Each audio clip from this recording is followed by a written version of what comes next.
செடியாய வல்வினைகள் தீர்க்கும் திருமாலே, நெடியானே வேங்கடவா நின் கோயிலின் வாசல், அடியாரும் வானவரும் அறம்பெயரும் கிடந்தியங்கும் படியாய் கிடந்து உன் போலவாய் காண்பனி.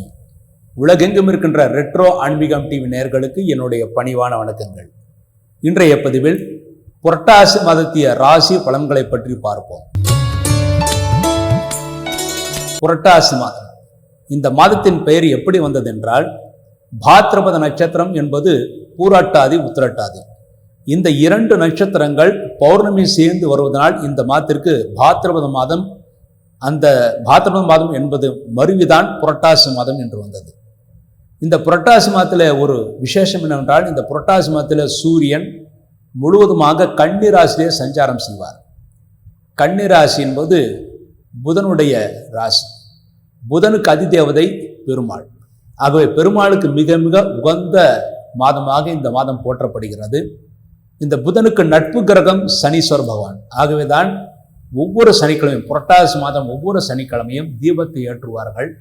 மேலும் ஒவ்வொரு சனிக்கிழமையும் புரட்டாசி மாதம் பெருமாளுக்கு மிக மிக உயர்ந்த மாதமாக கருதப்படுகிறது. உத்திரம் 2, 3, 4 பாதங்கள், ஹஸ்தம், சித்திரை 1, 2 பாதங்களிலே பிறந்த கன்னிராசி அன்பர்களே, இந்த மாதம் கன்னி ராசியில் தான் புதன் உச்சத்திலே இருக்கிறார். அந்த ராசியில் தான் சூரியன் வருகிறார். ஆகவே இந்த மாதம் பெருமாளுக்கு மிக மிக உத்தமமான மாதம் என்று கூறியிருந்தேன். என்றால் புதனுடைய அதிதேவதை பெருமாள். ஆகவே பெருமாளுக்கு உகந்த மாதம் என்று கூறியிருந்தேன். அதுவும் இந்த மாதம் முழுமைக்கும் ஒவ்வொரு புதன்கிழமையும் சனிக்கிழமையும் மிக மிக உத்தமான தினங்கள், பெருமாளை வழிபாடு செய்வதற்கு உத்தமான தினங்கள். உங்கள் ராசியிலே சூரியன் புதன் வந்து புத ஆத்தி யோகத்தை தருகிறார். ஆகவே இந்த மாதம் முழுமைக்கும் புத்திசாலித்தனமாக செயல்பட்டு காரியத்தை சாதித்துக் கொள்வீர்கள், அதில் வெற்றியும் பெறுவீர்கள். ஆனால் வக்கரகதியிலே 7ஆம் இடத்தில் சனி வக்கரமாக இருந்து உங்கள் ராசியை பார்வையிடுகிறார். ஆகவே வக்கரகதியிலே மற்றவர்கள் உங்கள் மீது திருஷ்டிப்படுவார்கள். ஆகவே உங்கள் செயல்பாடுகள் முன்னேற்றங்களை முடிந்தவரை வெளியிலே சொல்லாமல் இருப்பதுதான் நல்லது. வெளியே சொல்லிவிட்டு ஒரு காரியத்தை செய்தால் அதில் தோல்விகளை ஏற்படுத்தி கொடுக்கும்.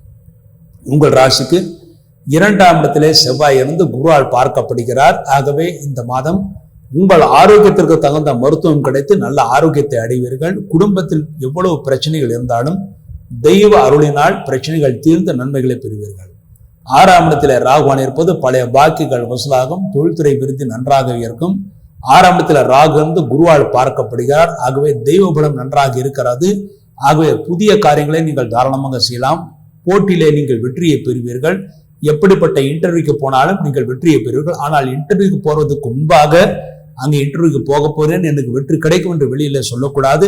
வெளியில் சொல்லிவிட்டு செய்யக்கூடிய காரியங்கள் தோல்விகளை ஏற்படுத்தி கொடுக்கும். உங்கள் ராசிக்கு 7ஆம் இடத்தை சனி வக்கர கதியிலே இருக்கிறார். ஆகவே கணவன் மனைவிக்குள் சிறு சிறு கருத்து வேற்றுமைகள் ஏற்படுத்தி கொடுக்கும். ஆகவே விட்டு கொடுத்து பேசுங்கள். அப்பொழுதுதான் ஒருவருக்குள் நன்மைகளை ஏற்படுத்தி கொடுக்கும். இல்லாவிட்டால் பிரச்சனைகள் ஏற்பட்டு தேவையற்ற விவாதங்கள் ஏற்பட்டு மனக்குழப்பங்கள் ஏற்பட வாய்ப்பு இருக்கிறது. 10ஆம் இடத்துல குரு பகவான் இருப்பது தொழில்துறையிலே மாற்றங்கள் செய்யலாம். அந்த மாற்றங்கள் நல்ல மாற்றங்களாகவே இருக்கும். விரயஸ்தானத்துல சுக்கிரன் கேது இருப்பது விரயங்களாகும். தந்தை விஷயமாகவோ அல்லது குடும்ப விஷயமாகவோ விரயங்களாகும். அந்த விரயத்திற்கு ஏற்ற வருமானம் நிச்சயமாக உங்களுக்கு கிடைக்கும். உங்கள் ராசியிலே சூரியன் புதன் இருப்பதனால் மாணவர்கள் நல்ல மதிப்பெண்களை பெறுவார்கள். குழந்தைகள் நல்ல ஆரோக்கியத்தை அடைவார்கள், முன்னேற்றத்தை அடைவார்கள். உங்கள் ராசிக்கு 2ஆம் இடத்தை குரு பார்வையிடுகிறார். ஆகவே குடும்பத்திலே விரைவில் நல்ல காரியங்கள் நடக்கும். மருத்துவ செலவுகள் ஓரளவு குறையும். அதன் மூலமாக நீங்கள் சந்தோஷத்தை அடைவீர்கள். 4ஆம் இடத்தை குரு பார்வையிடுகிறார். ஆகவே தாயின் ஆரோக்கியம் நன்றாக இருக்கும். மாணவர்கள் நல்ல மதிப்பெண்களை பெற்று நல்ல கல்லூரிகளை இடம் கிடைக்க பெறுவார்கள். உங்கள் ராசிக்கு 6ஆம் இடத்தை குரு பார்வையிடுகிறார். ஆகவே எப்படிப்பட்ட இன்டர்வியூக்கு போனாலும் வெற்றி நிச்சயம் உங்கள் கைகளுக்கு கிடைக்கும். உங்கள் ராசிக்கு 7ஆம் இடத்திலிருந்து சனி பகவான் உங்கள் ராசிக்கு 9ஆம் இடத்தை பார்வையிடுகிறார். ஆகவே தந்தைக்கு உடல் வலிகள், மூட்டு வலிகள், கை கால் வலிகள் வர வாய்ப்பு இருக்கிறது. அவருடைய ஆரோக்கியத்தில் சில அக்கறை தேவை. உங்கள் ராசிக்கு சனியுடைய பார்வை இருப்பதனால் திருஷ்டி மிக மிக அதிகமாக இருக்கிறது. ஆகவே உங்கள் செயல்பாடுகள் முன்னேற்றங்களை ஏற்கனவே சொல்லியபடி வெளியில் சொல்லாமல் இருப்பதுதான் நல்லது. மேலும் உங்கள் ராசிக்கு 4ஆம் இடத்தை சனி பார்வையிடுகிறார். ஆகவே மாணவர்கள் நல்ல மதிப்பெண்களை பெறுவார்கள். ஆனால் அவர்கள் மற்றவுடன் சேர்ந்து கலந்து ஆலோசித்து படிப்பதை விட நீங்கள் தனியாக உட்கார்ந்து படித்தால்தான் நல்ல மதிப்பெண்களை பெற முடியும். மற்றவுடன் சேர்ந்து படித்தால் மதிப்பெண்கள் வராமல் போவதற்கான வாய்ப்புகள் நிறைய இருக்கிறது. அடுத்து இந்த மாதம் நீங்கள் செய்ய வேண்டிய பரிகாரமாக, உங்கள் ராசிக்கு 2ஆம் இடத்திலே செவ்வாய் இருப்பது குடும்பத்திலே சிறு சிறு மனக்குழப்பங்கள் ஏற்படுத்தி கொடுக்கும். 7ஆம் இடத்துல சனி பகவான் இருப்பது மனைவின் ஆரோக்கியத்தில் குறைவு ஏற்படுத்தி கொடுக்கும். அதற்கு பரிகாரமாக இந்த மாதம் முழுமைக்கும் சனிக்கிழமை ஆஞ்சநேயருக்கும் பெருமாளுக்கும் நல்லெண்ணெய் தீபம் வைக்க வேண்டும். அதே போலவே செவ்வாய்க்கிழமை முருகப்பெருமாளுக்கு நெய் தீபம் வைக்க வேண்டும். இந்த தீப வழிபாட்டின் மூலமாக இந்த மாதம் முழுமைக்கும் இந்த கன்னிராசியில் பிறந்தவங்க நன்மைகளை அடைவார்கள் என்பது உறுதி. அடுத்து கன்னிராசியிலே பிறந்து உத்திரம் 2, 3, 4 பாதங்களில் பிறந்தவர்கள் செப்டம்பர் 22 திங்கட்கிழமை என்று கோ கிரீடன பிரதிபட்டு என்று பஞ்சாங்கத்தில் போடப்பட்டிருக்கும். அன்றைய தினத்திலே பசுமடுக்களுக்கு உணவு கொடுக்க வேண்டும். பழங்கள் உணவாக கொடுக்க வேண்டும். வாழைப்பழமும் இதோ பழங்களாக உணவாக கொடுக்க வேண்டும். அதன் மூலமாக நீங்கள் நினைத்ததெல்லாம் சாதிக்க முடியும். அடுத்து அன்றைய தினம் தௌஹித்ர பிரதிபட்டு என்று போடப்பட்டிருக்கும். ஆகவே தாய் வழி தாத்தாவானவர் பேரன் பேத்திகளுக்கு அன்றைய தினம் ஆசீர்வாதம் செய்வது மிகவும் சிறப்பானது என்று புராணங்கள் கூறுகிறது. ஆகவே உத்திரம் நட்சத்திர பிறந்தவர்கள் உங்களுடைய தாய் வழி தாத்தா பாட்டிகள் மூலமாக நீங்கள் ஆசீர்வாதம் பெற்று அவர்களிடம் பரிசு பொருட்கள் பெற்றால் நிச்சயமாக உத்திரம் நட்சத்திர பிறந்தவர்கள் எல்லா காலங்களிலும் இந்த வருடம் இல்ல அடுத்த வருடம் கூட நன்மைகளை அடைவீர்கள். அடுத்து அன்றைய தினம் முதற்கொண்டு நவராத்திரி பூஜை ஆரம்பிக்கிறது. அன்றைய தினம் முதற்கொண்டு 9 நாட்களுக்கு உத்திரம் நட்சத்திர பிறந்தவர்கள் அவசியம் அம்பாளுக்கு அல்லது மகாலட்சுமிக்கு பூஜை செய்வது மிகவும் சிறப்பானது. அதன் மூலமாக இந்த மாதம் முழுமைக்கும் நன்மைகளை பெறுவீர்கள். அடுத்து ஹஸ்தம் நட்சத்திர பிறந்தவர்கள் செப்டம்பர் 23 செவ்வாய்க்கிழமை சந்திர தரிசனம் என்று பஞ்சாங்கத்தில் போடப்பட்டிருக்கும். அன்றைய தினம் 3ஆம் பிறை தெரியக்கூடிய தினம். அன்றைய தினம் 3ஆம் பிறையை நீங்கள் தரிசனம் செய்தால் ஆயுள் விருத்தி ஏற்படும். மேலும் செவ்வாய்க்கிழமை என்ற 3ஆம் பிறை தரிசனம் செய்யும் போது பூமி லாபம் ஏற்படும். புதிதாக வீடு மனை வாங்கக்கூடிய சூழ்நிலைகள், புதிய வாகனங்கள் வாங்கக்கூடிய சூழ்நிலைகள் உங்களுக்கு கிடைக்கும்.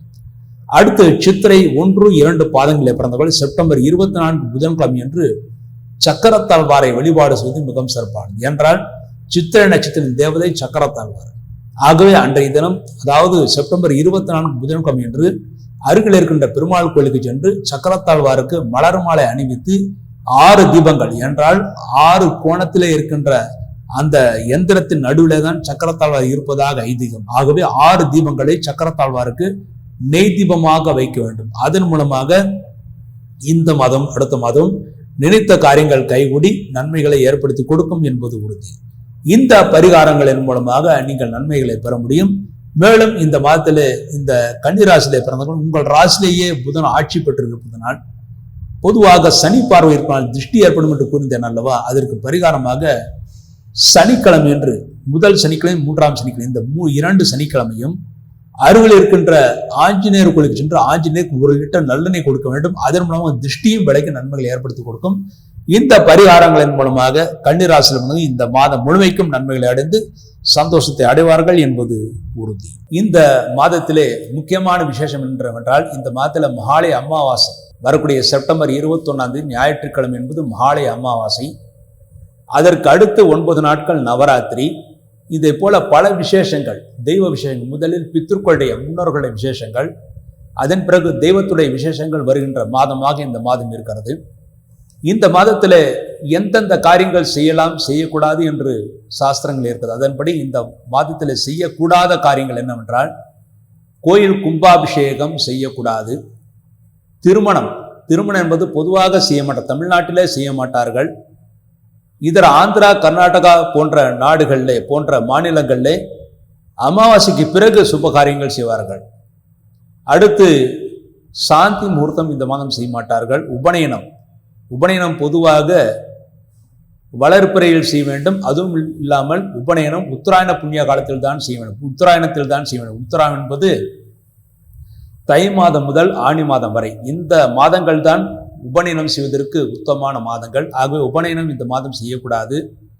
வீடு சம்பந்தப்பட்ட காரியங்கள், வீடு கட்ட ஆரம்பித்தல், வாசல் கால் வைத்தல், கிரகப்பிரவேசம் செய்தல் ஆகிய காரியங்கள் இந்த மாதம் செய்யக்கூடாது. சரி, என்னவெல்லாம் செய்யலாம் என்று பார்த்தால் அமாவாசைக்கு பிறகு, அதாவது மகாலய அமாவாசைக்கு பிறகு பெண் பார்த்தல், வரன் பார்த்தல், ஜாதக பரிவர்த்தனை செய்தல், மாப்பிள்ளை வீட்டார் பெண் வீட்டிலும் பெண் வீட்டார் மாப்பிள்ளை வீட்டிலும் உணவு அருந்துதல், திருமணம் முடிவான பிறகு மாங்கல்யம் செய்தல், பும்சவனம் என்று சொல்லக்கூடிய சடங்கை செய்தல், சீமந்தம் செய்தல், வளைகாப்பு செய்தல், தொட்டிலில் குழந்தைகளை இடுதல், குழந்தைகளுக்கு நல்ல நாட்களிலே காது குத்துதல், வித்யாரம்பம் என்று சொல்லக்கூடிய படிப்பை தொடங்குதல், புது வாகனத்தை வாங்கி அதில் ஏறுதல். ஆனால் புது வாகனம் என்பது வளர்ப்பறையில் தான் இந்த மாதம் வாங்க வேண்டும். ஆக வளர்ப்பறையிலே புது வாகனத்தை வாங்கி அதில் ஏறுதல், உழவு ஆரம்பித்தல், எருவிடல், விதை விதைத்தல், கதிர் அறுத்தல் போன்ற விவசாய விஷயங்கள் அனைத்தும் செய்யலாம். அடுத்து தானியங்களை களஞ்சியத்தில் வைத்தல், விவசாயத்துக்கு தேவையான மாடுகள் வாங்குதல், புது ஆபரணங்களை வாங்கி அணிந்து கொள்ளுதல். இந்த புது ஆபரணங்களை வாங்கி அணிந்து கொள்வது என்பது விஜயதசமி என்று மிக மிக உத்தமான தினமாக இருக்கிறது. ஆக புது ஆபரணங்களை வாங்கி அணிந்து கொள்ளுதல், தூரதேச பிரயாணங்கள், மேலும் காசி ராமேஸ்வரம் போன்ற இடங்களுக்கு பிரயாணம் செய்தல், கடன் தீர்ப்பல். அதாவது இன்றைய இந்த மாதத்திலே பிற்பகலிலே செவ்வாய்க்கிழமையும் சனிக்கிழமையும் கடன் தீர்த்தால் மீண்டும் கடன் வாங்கக்கூடிய சூழ்நிலைகள் வராது. ஆகவே கடன் தீர்த்தல், புதிதாக தொழில் தொடங்குதல் போன்ற அனைத்து நல்ல காரியங்களும் செய்யலாம். ஆக இந்த நல்ல காரியங்கள் செய்வதற்கு இந்த மாதம் எந்தெந்த நல்ல நாள் என்று பார்த்தால், புரட்டாசி 1ஆம் தேதி புதன்கிழமை என்று ஒரு நல்ல நாள். அன்றைய தினம் பூசம் நட்சத்திரம் சித்தியோகமாக இருக்கிறது. தேய்பிரையாக இருந்தாலும் அவசியமான நாட்கள் நல்ல நேரங்களை அன்றைய தினம் செய்யலாம். அடுத்து வளர்ப்பறையில புரட்டாசி 8ஆம் தேதி மிக மிக உத்தமமான தினம். அன்றைய தினம் செப்டம்பர் 24 புதன்கிழமை, சித்தியோகம், சித்திரை நட்சத்திரம். அன்றைய தினம் நல்ல காரியங்கள் செய்யலாம். அடுத்து புரட்டாசி 13ஆம் தேதி செப்டம்பர் 29 திங்கட்கிழமை, மூலம் நட்சத்திரம், சித்தியோகம். அன்றைய தினம் ஒரு நல்ல காரியங்களை செய்யலாம். அடுத்து புரட்டாசி 16ஆம் தேதி அக்டோபர் 2 வியாழக்கிழமை, விஜயதசமி. அன்றைய தினம் எல்லா நல்ல காரியங்களும் செய்யலாம். விஜயதசமி என்று புதிதாக தொழில் தொடங்குதல் முதற்கொண்டு எல்லா நல்ல காரியங்களும் செய்யலாம். படிப்பை தொடங்குவதற்கும் மிக மிக உத்தமமான தினம். அன்றைய தினம் உத்திராடம் நட்சத்திரம், திருவோணம் நட்சத்திரம், இரண்டும் அற்புதமான நட்சத்திரங்கள் அன்றைய தினம் சேர்க்க. அதுவும் திருவோணம் என்பது படிப்பை தொடங்குவதற்கு மிக மிக உத்தமமான நட்சத்திரம். ஆக விஜயதசமி அக்டோபர் 2ஆம் தேதி காந்தி ஜெயந்தி என்று எல்லா நல்ல காரியங்களும் செய்யலாம். அடுத்து புரட்டாசி 20 அக்டோபர் 6 உத்திரட்டாதி நட்சத்திரம். அன்றைய தினம் சித்தியோகம். அன்றைய தினம் சுப காரியங்களை செய்யலாம். ஆக இந்த நாட்களில் நீங்கள் செய்யக்கூடிய அனைத்து காரியங்களும் வெற்றியும் முன்னேற்றத்தையும் சந்தோஷத்தையும் ஏற்படுத்தி கொடுக்கும் என்பது உறுதி.